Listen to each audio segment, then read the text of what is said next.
자, 반갑습니다. 한바닥 한국사입니다. 오늘 배울 내용은 한국사 능력검정시험 20번째 시간 고려의 대외 관계에 대해서 살펴보도록 하겠습니다. 우리가 고려를 갖다가 제일 처음 배울 때 이미 이 부분에 대해서 잠깐 언급은 했었는데, 고려를 갖다가 학습할 때는 가장 중요한 것이 무엇이냐, 항상 염두에 둬야 될 것이 바로 지배청의 변청 과정입니다. 그래서 다시 한 번 더 정리를 해보면, 고려 지배청의 변청 과정을 보면 여기 10에서 11세기경에는 어떤 세력들이, 호족이라는 세력들이 주도권을 갖다가 형성해서 지배 세력을 형성하게 되고, 다음에 12세기에는 문벌 귀족 세력들이 지배층을 형성한다고 했습니다. 이어서 13세기로 이어지게 되면 무신 세력들이 지배층을 형성하게 되고, 이후 13세기 그 말부터 그리고 14세기 대략 중반까지는 금문 세족이라는 세력이 지배층을 형성하게 됩니다. 그리고 마지막으로 14세기 말에는 신진 사대부라는 세력이 지배층을 형성하게 되는데, 이 지배층이 변화되는 거와 약간 맞물려서 고려의 대외적인 침략 세력들도 달리 나타나게 되는데, 10에서 11세기 호족이 집권하고 있을 때 어떤 세력들이 고려를 침략하게 되냐면 거란족이 고려를 갖다가 침략하게 됩니다. 12세기에는 여진족의 침략이 있었고, 13세기경에는 몽골족의 침략이 있어서 이 몽골족의 침략으로 무신 정권이 무너지게 되는 결정적 계기가 되겠죠. 이후 이 몽골이 세운 나라, 원이라는 나라에 의해서 우리나라가 간접적 지배를 받게 되는데, 이때를 우리가 원간섭기라고 부르죠. 원간섭기를 맞이하게 되고, 14세기 말에는 다시금 홍건적과 그리고 외구의 침략을 시달렸던 시기가 바로 이 고려가 지배하던 시기라고 보시면 되겠습니다. 그러면 그 중에서도 고려의 그 대외 관계와 관련해서는 지금 보다시피 이 거란, 여진, 몽골에 대해서 침략 과정에 대해서 구체적으로 한번 살펴보도록 하겠습니다. 그럼 먼저 그 거란족의 진입부터 한번 살펴보도록 합시다. 첫 번째, 거란족의 진입. 거란족의 진입을 볼 때는 10세기의 동아시아 정세부터 한번 이해를 할 필요성이 있습니다. 10세기의 동아시아 정세. 10세기 때의 동아시아, 그러니까 보면은, 보시면, 자, 지금 우리나라에서는 지금 고려라는 나라가 이렇게 있죠. 고려라는 나라가 이렇게 있고, 10세기경에 이르게 되면 고려의 북쪽 지방에서는 거란이라는 민족이 이렇게 크게 성장을 하고 있는데, 특히 아율라복이라는 사람에 의해서 거란족이 통합돼서, 원래 유목민족으로서 여러 개의 부족으로 분화되어 있던 것이 아율라복이라는 사람에 의해 가지고 드디어 이 거란족이 통합되고, 드디어 어떤 나라가 만들어지게 되냐면 요라는 나라가 건국되게 됩니다. 요라는 나라가 건국되게 되는데, 그게 한 916년에 이렇게 건국되게 되죠. 요가 건국되고 나서 곧 고려가 918년에 건국되고 936년에 고려가 후삼국을 통일을 하죠. 중국에서는 또 어떤 나라 있냐면, 오랫동안 5대 십국이라고 해가지고 분열기를 맞이하고 있다가 중국에서는 송이라는 나라가 들어서게 됩니다.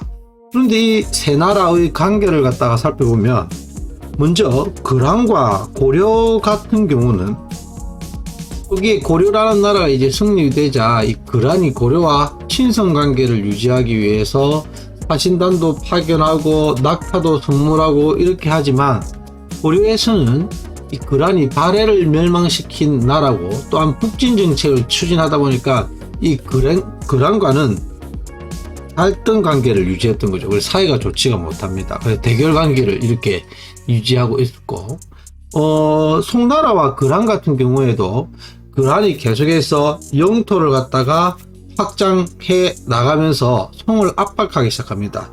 또한 송나라는 이때 문치주의라 하여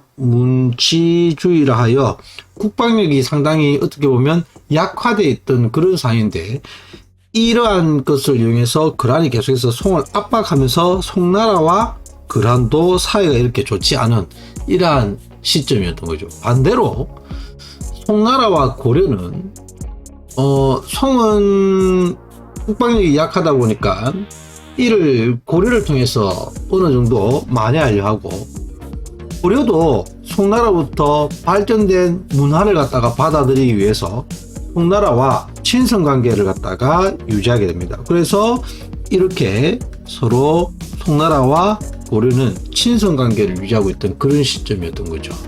그런데 이 거란이 송을 갖다가 침략하려고 하는데 이 고려라는 나라가 뒤에서 후방이 있다 보니까 안심이 되지 않았고, 그에 먼저 송을 쳐들어가기 전에 이 고려를 갖다가 침략을 하게 되는 겁니다. 그래서 몇 차에 걸쳐서 쳐들어오게 되냐면 드디어 그는 알아두셔야 되겠습니다. 3차에 걸쳐서 고려가 침략을 하게 됩니다. 1차 그리고 2차 그리고 3차에 걸쳐서 누가 침략을 했느냐, 이를 이끌었던 거란 장수가 첫 번째 1차 때 소선영, 그리고 2차 때는 거란의 왕이 직접 군대를 이끌고 들어옵니다. 거란의 성종이. 그리고 3차 때는 소배압이라는 인물이 쳐들어오게 되는데, 1차 침략 시에는 누가 막아냈냐면 바로 너무나도 유명한 서희라는 분이 뭘 통해서 외교 담판을 통해서 소선영의 침략을 갖다가 막아내고, 오히려 이 외교 담판을 통해 가지고 강동 육주라는 땅을 획득하게 되죠. 이 부분은 중요하니까 꼭 체크를 해 두시기 바랍니다. 서희가 외교 담판을 통해서 획득했던 땅, 강동 육주라는 땅을 갖다가 획득하게 됐다. 특히 이 한국사 능력 검정 시험에 종종 그 소선영과 서희의 외교 담판 내용이 사료로 출제되는 경우가 있으니까 한번 챙겨봐 두시기 바랍니다. 이때 그 서희가 외교 담판을 볼 때 거란족이 침략한 이유를 묻고 그에 대해서 대응하는 과정이 나오죠. 왜 너희들은 우리 고려를 갖다가 쳐들어왔는지 이유라도 알자 할 때, 이때 소선영이가 두 가지 내용을 하죠. 첫 번째는 너희들은 왜 우리와 국경선을 맞대고 있는데 우리하고 친선 관계를 유지하지 않고 송과 친하게 지내느냐. 두 번째는 너희들이 국경선을 넘어 왜 우리 땅에 와서까지 백성들이 국경선을 마음대로 넘으면서 농사를 짓고 그렇게 사느냐, 이렇게 이야기를 하는데, 이에 서희가 일단은 한 가지 이유가 송과 왜 관계를 유지하고 너희들하고 직접적인 관계를 유지하지 못하느냐, 가운데 누가 있기 때문에, 이때 여기에 보면 여기에 여진족이 있는데 이 여진족으로 인해서 너희들과 직접적으로 상당히 교류하기가 어려움이 있다. 여진족만 없다면 우리 너희들과 충분히 교류할 수 있다. 이렇게 내세우고, 또 한 가지, 왜 이 국경선을 넘어 이 백성들이, 고려인들이 이렇게 나가서 사느냐 할 때, 원래 과거부터 우리는 여기에서 살던 민족이다. 과거에 여기 있던 나라가 고구려라는 나라인데 우리는 어디를 개성한 나라이다? 고구려를 갖다가 개성한 나라이다. 이런 것들을 갖다가 내세우면서 외교 담판을 벌였고, 그 외교 담파의 성과로 강동 육주를 갖다 획득하죠. 이때가 우리나라의 왕으로는 언제 때냐면은 성종 때입니다. 우리나라 때는 성종 때가 되겠죠. 그런데 물론 강동 육주만 바로 획득을 하고 돌아간 것이 아니라 몇 가지 요구 조건이 있었죠. 어디와의 관계를 끊고, 홍과의 관계를 끊고, 또 한 가지 이 왕이 주 왕이 입조를 갖다가 하기로, 그러니까 그란에 가서 인사를 갖다가 직접 드리기로 이렇게 약속을 하고 이 그란이 군대를 철수를 하게 됩니다. 그런데 이 약속을 계속해서 지키지 않고 손과 계속해서 어느 정도 교류를 갖다가 하고 왕이 입조도 하지 않죠. 그러자 이 그란이 강조의 정변이란 게 있습니다. 강조의 정변, 강조의 정변인데, 이 강조의 정변을 구실로 해서, 강조의 정변은 뭐냐면 천주태후하고 김치양이라는 사람이 왕위를 갖다가 일부 빼앗으려고 합니다. 왕위를 빼앗으려자 강조가 김치양 일파를 제거하고 목종을 갖다가 제거했던 그러한 사건이 강조의 정변인데, 이 사건을 계기로 해서 너희들이 원래 왕이 오르면 안 될 사람이 왕에 올랐다 해서 이거를 갖다가 계기로 해가지고 그란이 2차를 쳐들어오게 됩니다. 이때 실제로 2차 때는 개경이 함락되고 현종이 나주까지 피난을 갖다가 가게 되면서 커다란 위기를 갖다 겪게 되는데, 이때 누가 활약을 하게 되냐면 양규 등이 활약을 하게 됩니다. 대표적인 활약했던 사람이 양규가 있고, 특히 양규가 기주 전투에서 커다란 활약을 갖다가 하게 되면서 다시 그란군이 되돌아가게 됩니다. 이때는 왕이 누구 때냐면 고려에서는 현종 때가 됩니다. 현종 때가 되겠더라. 하지만 역시 또 몇 가지 약속을 하고 돌아갑니다. 강동육주를 돌려주기로 하고, 또한 다시 송나라의 관계도 계속해서 관계를 끊겠다. 그 외에 현종이 다시 그란의 왕에게 입조하겠다, 이런 약속을 하고 돌아가지만 그란군이 철수를 했지만, 근데 또 고려가 이 약속들을 계속해서 지키지 않았죠. 그래서 다시금 3차 침입이 있습니다. 그때 누가 쳐들어오냐면 소배합이 쳐들어오게 되는데, 이때는 바로 누구의 활약이 있냐면 그 유명한 강감찬 장군이 어디에서 기주 대첩에서 커다란 승리를 갖다가 거두게 됩니다. 이때도 누구 때냐? 현종 때가 되겠습니다. 사실 3차 때는 강감찬이 엄청난 전략을 통해 가지고 커다란 승리를 거둔 것도 있지만, 많은 준비를 실제로 이 그란족들이 쳐들어올 것을 대비해서 준비를 하고 있었던 거죠. 그에 따른 결과 한번 봅시다. 이 그란의 침략에 따른 3차에 따른 결과, 고려에서는 개경을 주위로 해서 나성이란 것을 축조를 합니다. 추후 그란족이 침략할 것을 대비해서 나성을 축조하고, 또 고려의 국경선과 같은 역할을 하게 될 드디어 천리장성이 이때 천리장성도 축조를 하게 됩니다. 압록강부터 해서 동쪽으로는 도련포까지 이렇게 천리장성을 갖다 이때 축조를 하게 되고, 또 한 가지 이때 드디어 삼국의 세력 균형이 되었더라. 이때 그란족이 계속해서 성장하는 것을 고려가 막아냄으로써 어느 정도 이제 그란, 송, 고려가 균형을 유지하는 그런 계기가 되었던 거죠. 그러면서 이제 11세기가 드디어 넘어가고 있던 그러한 시점입니다. 그러다가 드디어 12세기로 접어들게 되는데, 자, 12세기부터는 이제 어떤 민족이 성장하느냐. 아까 전에 우리가 봤을 때 여기에 여진족이 있었죠.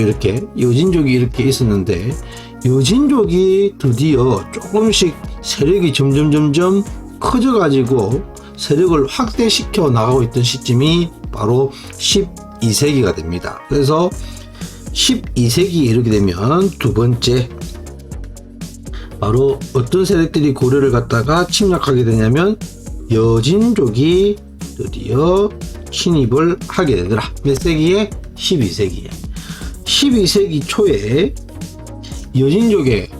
여진족도 역시 유목민족으로서 여러 개의 부족 단위로 이렇게 흩어져 있던 민족인데, 12세기 초에 완엠부라는 부족이 있습니다. 완엠부라는 부족인데, 이 완엠부가 여진족을 통합하게 됩니다. 여진족을 갖다가 통합하게 되고, 그러면서 세력이 점점 커지고, 이후 이 여진족 세력들이 천리장성을 넘어서 고려를 갖다가 간혹 약탈하면서 드디어 고려와 충돌이 발생을 하게 됩니다. 고려와 충돌이 발생을 하게 됩니다.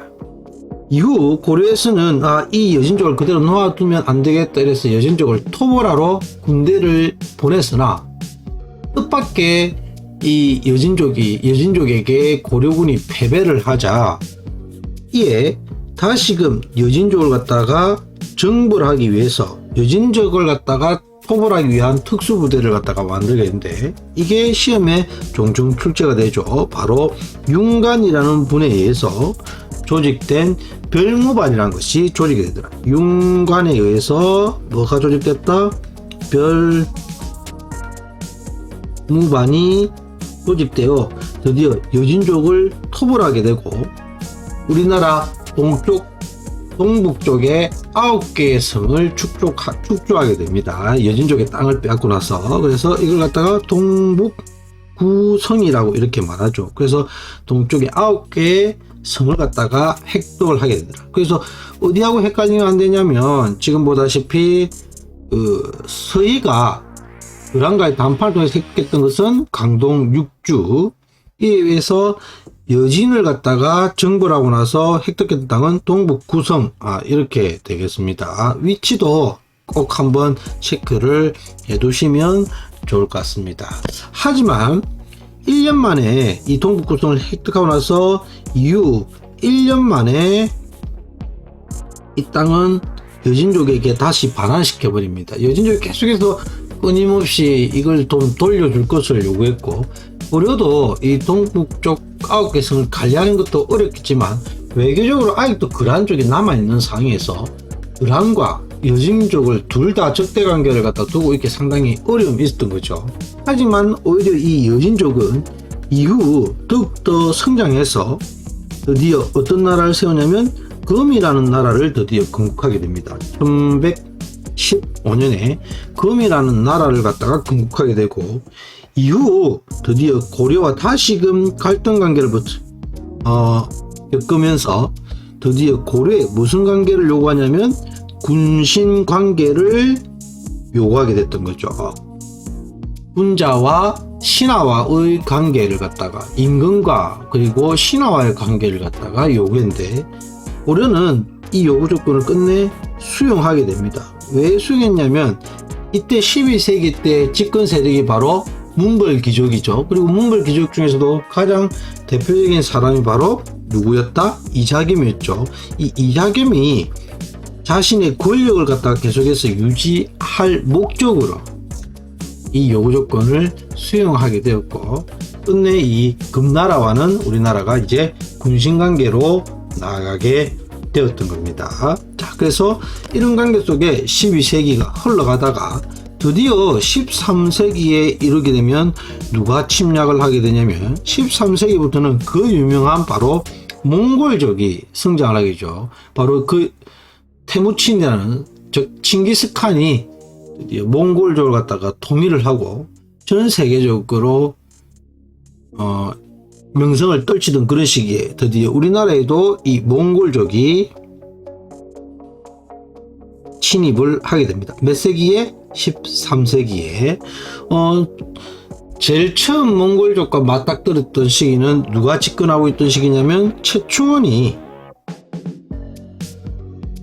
집권하고 있던 시기입니다. 이때 처음으로 몽골족과 대면 접촉을 갖다가 하게 되는데, 이때 강동에 역을 맺게 됩니다. 강동에 역을 맺게 되는데, 이게 뭔 말이냐면, 지도를 갖다가 잠깐 이렇게 그려보면 이때 몽골이 이렇게 있고 그란족이 아직 잔여 세력이 남아있는데, 이 몽골이 그란족을 토벌하는 과정 속에 이 그란족이 쫓겨가지고 고려 쪽으로 국경선을 넘어서 그란이 고려 쪽으로 쳐들어오려 하자 고려도 이에 군대를 갖다가 파견하게 되는데, 이때 처음으로 이 몽골군과 고려가 연합을 해서 이 그란족을 토벌하게 됩니다. 이때 몽골이 그러한 쪽을 토벌해 주면서 고려에게 어느 정도의 그 식량이라든지 이런 것들을 요구하게 되고, 그때 체결된 게 강동의 역이 체결되게 됩니다.